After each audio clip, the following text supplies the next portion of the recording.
बंधुओं, आप सब जानते हैं कि 1857 की पहली क्रांति असफल हो गई। इसके बाद 1947 की आज़ादी की क्रांति भी असफल हो गई। अगर 1947 की आज़ादी की क्रांति असफल नहीं होती तो 1974 में जयप्रकाश नारायण जी को संपूर्ण क्रांति का शंखनाद नहीं करना पड़ता। जयप्रकाश जी ने कहा था, अगर सच बोलना बगावत है तो समझो मैं बागी हूँ। जयप्रकाश जी ऐसा कहने को बाध्य हो गए थे, पर दुख है कि 1974 की क्रांति 1977 में सरकार बदलने में तो सफल हो गई, पर इससे देश में कुछ बदला नहीं। मेरा मानना है कि 1857 की क्रांति, 1947 की आज़ादी की क्रांति और 1974 की संपूर्ण क्रांति, इन तीनों क्रांतियों की असफलता का कलंक हर उस भारतीय के माथे पर लगा हुआ है जो भारत को गरीबों के लिए एक खुशहाल राष्ट्र के रूप में देखना चाहते हैं। कोई भी राष्ट्र महान तभी बनता है जब उस देश के गरीब खुशहाल होते हैं, पर भारत का गरीब आज भी दुखी है। किसान आत्महत्या कर रहे हैं, मजदूर भूखमरी के कगार पर है, देश की शिक्षा और स्वास्थ्य व्यवस्था महंगी है। लोकतंत्र तो गरीबों की व्यथा को दूर करने के लिए बनाई गई एक व्यवस्था है, पर आज के लोकतंत्र में अमीर तो अपना काम रुपए के बल पर करवा पा रहे हैं, लेकिन गरीब बेबस है, लाचार है, मजबूर है। जरा सोच कर देखें, क्या ऐसे देश के लिए कई क्रांतिकारी फांसी के फंदे पर झूल गए? जरा सोच कर देखें, क्या ऐसे ही देश के लिए कई क्रांतिकारी फांसी के फंदे पर झूल गए? आज के संवाद में मैं इतना ही अपनी तरफ से कहूँगा, और अब मैं आपको कुछ क्रांतिकारियों के उन पत्रों को पढ़कर सुनाऊंगा जो पत्र वे फांसी पर चढ़ने के पहले लिख गए थे। इन पत्रों को पढ़कर सुनाने का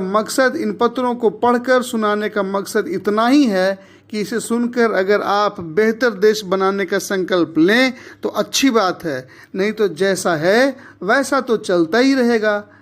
यह तो जीवन है। गाय बैल भी अपना किसी तरह से जीवन चला ही लेते हैं, तो हम सब का चल ही जाएगा। आइए अब सीधे ये पत्र पढ़ता हूँ। फांसी के तख्ते पर चढ़ने से सिर्फ 3 दिन पूर्व अशफाक उल्ला खान ने 16 दिसंबर 1927 को फैजाबाद जेल से देशवासियों के नाम एक संदेश भेजा है जो इस प्रकार है। भारत माता के रंगमंच पर हम अपनी भूमिका अदा कर चुके हैं। गलत किया या सही, हमने जो भी किया स्वतंत्रता पाने की भावना से प्रेरित होकर किया। हमारे अपने हमारी निंदा करें या प्रशंसा, लेकिन हमारे दुश्मनों तक को हमारी हिम्मत और वीरता की प्रशंसा करनी पड़ी है। लोग कहते हैं कि हमने देश में आतंकवाद फैलाना चाहा है। यह गलत है। इतनी देर तक मुकदमा चलता रहा। हमारे में से बहुत से लोग बहुत दिनों तक आज़ाद रहे और अब भी कुछ लोग आज़ाद हैं, फिर भी हमने या हमारे किसी साथी ने उसे नुकसान पहुंचाने वालों तक पर गोली नहीं चलाई। हमारा उद्देश्य यह नहीं था। हम तो आज़ादी हासिल करने के लिए देश भर में क्रांति लाना चाहते थे। जजों ने हमें निर्दयी, बर्बर, मानवता पर कलंक आदि विशेषणों से याद किया है। हमारे शासकों की कौम ने, जनरल डायर ने निहत्थों पर गोलियां चलाई थीं, और चलाई थीं बच्चों, बूढ़ों व स्त्री पुरुषों पर।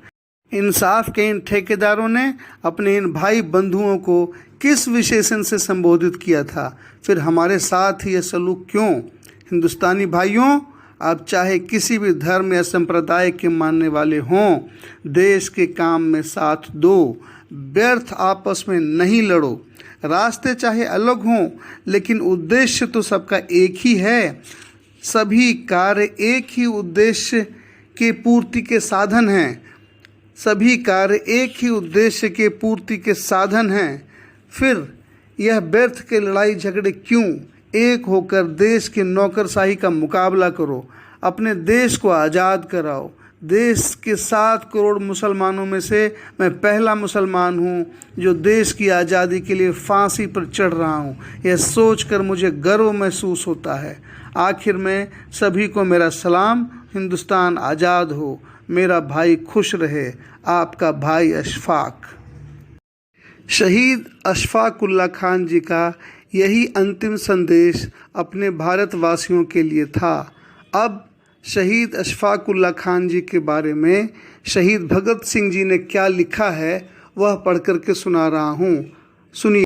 शहीद भगत सिंह जी लिखते हैं, यह मस्ताना शायर भी हैरान करने वाली खुशी से फांसी पर चढ़ा।